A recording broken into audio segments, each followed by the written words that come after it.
Hey, y'all, this is Devin, the Romantic Traveler, and we are here for another episode of the Romantic Traveler.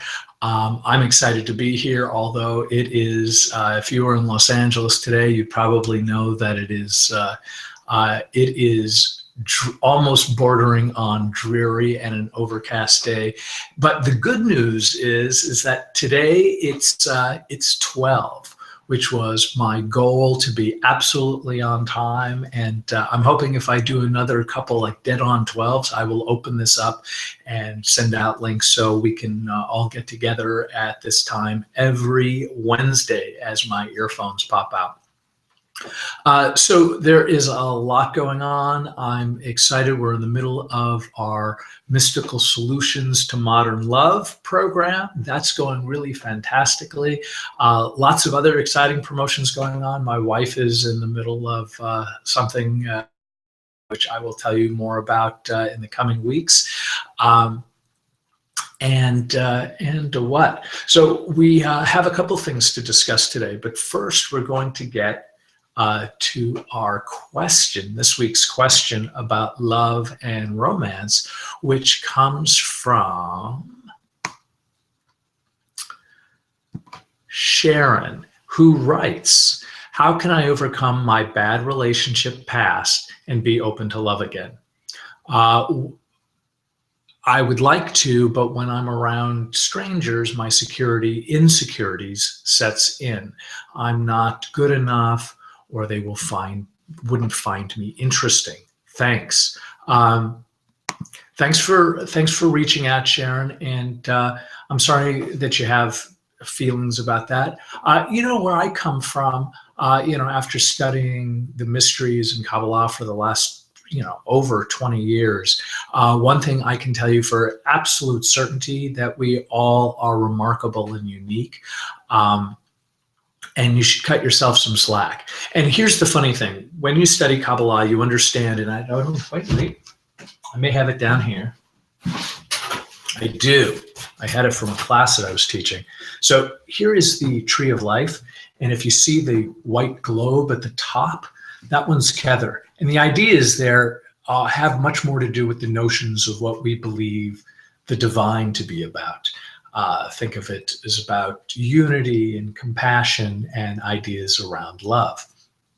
Down at the bottom is our ability to overcome our issues and our feelings and our confusions about these ideas at the top. In other words, so we don't act like a robot all the time, we have to give ourselves the ability to have free will. And the free will is making choices even though we may think otherwise. That means I'm going to go for it, even though my brain is telling me I shouldn't go, worthy of going for it.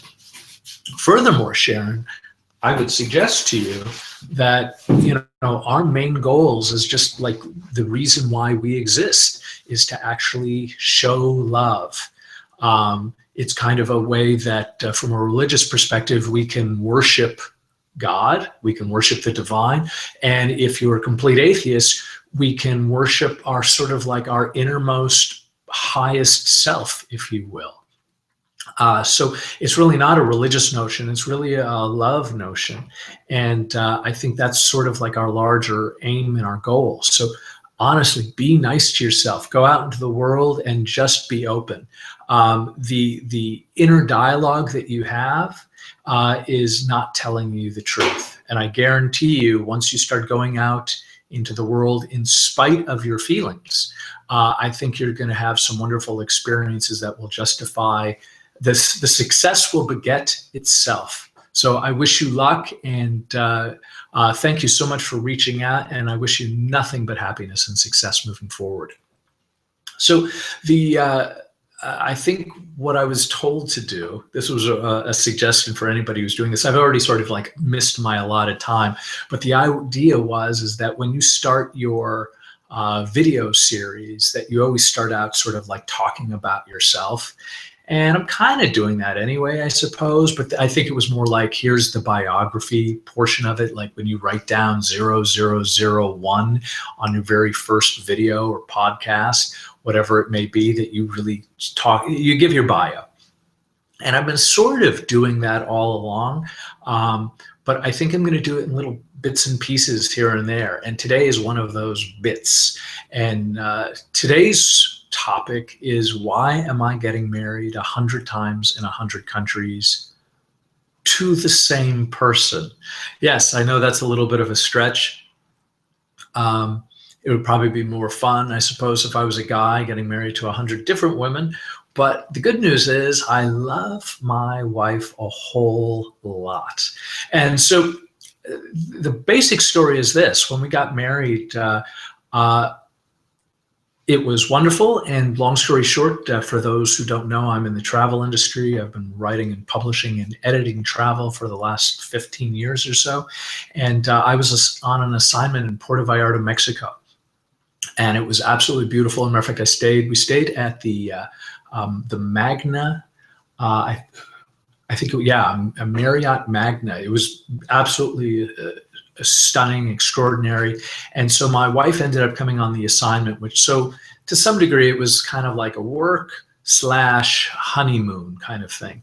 And long story short, we were actually walking with a wonderful travel writer friend, Tamalee. Hi, Tamalee, if you happen to be seeing this. And we were walking together through the streets of downtown Puerto Vallarta, and we passed by Our Lady of Guadalupe, the cathedral there, and it's iconic. It's old and it's beautiful, and it's an active cathedral. So parishioners were there, and on a complete lark, I said to my wife, I said, "Why don't we go inside and get married again?" And she looked kind of bewildered, but ultimately said, no, absolutely, let's do that. And Tamalee turned and said, I'm ordained, not in Mexico, but I'm ordained. And I was literally like, here's my ring, and handed it to her. And I said, go, you're presiding. So we marched to the front of that cathedral. So I'm going to assume that this was all in sort of the eyes of God. Or whatever's going on in that cathedral. And we gave Tamalee our rings, and she started talking about love, and she started talking about her relationship, and she started talking about why it was special for her. And then there was to kind of say my vows. And I had already said my vows to my wife, but I had known her a little bit better as now that she was my wife. So I thought it was important to kind of really talk about not only how much I love her, but why I loved her, what I wanted her to have, how I was going to serve her in the future so that she could have the kind of life that I wanted her, that she wanted to have, and I wanted to be of service in any way I could to help her get that thing. That didn't promise her a perfect life, but what it let her know is that I was on her team moving forward. And while I was, saying the specific flowery words that I was really sort of ad-libbing on the spot, she welled up with tears of happiness. And I knew in that moment that what I was saying to her had incredible meaning. And as in the first question, sometimes as people, we have self-doubts about all kinds of things, whether we're worthy of love. And in that moment, I knew for certain that my wife knew that I was on her team, that I loved her, that I was supporting her in whatever path her life took, and that I was on her team. And she was, then she talked and gave me the same sort of thing, and it was really important. So why am I getting married 100 times? I think when I first said the words of like, hey, let's just go in there and get married, it was kind of like almost like a goof, like, oh, it's silly and it's fun and whatever. And now that I've married my wife an additional 15 times, what I can tell you out there, men and women, is that the more you repeat the reasons why you love somebody, and the more you repeat sort of like an overt, big, giant way to tell them how you feel and what you want for them and what your hopes are for the future. The more you do that, the better the other person feels, period. Like, I can tell you for an absolute certainty that my wife loves getting married. Not because we're in other countries or because it's a hoopla, but because she knows that I'm on her team always. It gives her certainty always. So my hope is that really I'd love for something like this to just sort of spread like wildfire. Like if you're in love with somebody and you've already been married, it doesn't have to be a one-time thing. Go get that person and tell them you love them and go march up for free in a cathedral. And by the way, we had people like lightly applaud, because I mean, there's people actually praying and hanging around who were applauding. This is Wasabi. He's sort of like the special dud in our lives.